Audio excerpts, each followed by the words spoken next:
Mark, one of the things I've been hearing a lot lately from people when I go out and do financial classes is that this economy, it just stinks. It's rough. It's hard on everybody. The costs are exorbitant. They really haven't come back down. People, the lucky few who are getting raises, it might be a 2% raise, and that isn't keeping up with everything. So Right. how in the world, people are saying, how in the world do I financially navigate this? Right. Well, it's always a challenge, and it especially affects the middle class because, if you're wealthy, the cost of living increases that we see don't affect them as much, but for the majority of us, it really does. And so I personally feel that inflation is here to stay, and that's going to be a continued challenge.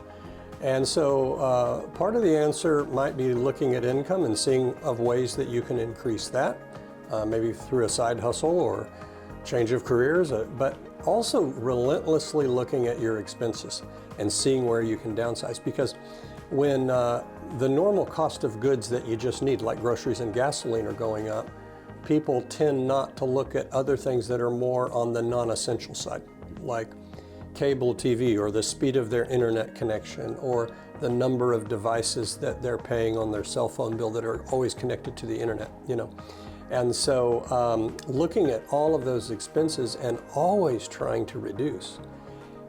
And that's really a good habit to be in, because even if we didn't have inflation, I would still say you probably still should do that, because you're freeing up cash.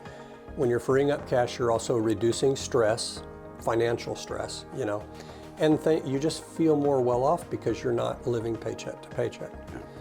But and it takes time to do that. A lot of people are so busy, they just don't take the time to say, maybe I need to research cell phone providers and see where I can reduce. Or Sure. maybe I'd rather be watching Netflix. Yeah, or look at ways to reduce insurance is another thing that people tend to overlook. Am I overpaying for car insurance or homeowners insurance? If I can reduce homeowners insurance, then if I'm paying an escrow for my mortgage payment, it's going to reduce my mortgage payment. And then doing that frees up money to handle the things that you've really got to buy. I mean, those things are essential too, but things like groceries and gasoline.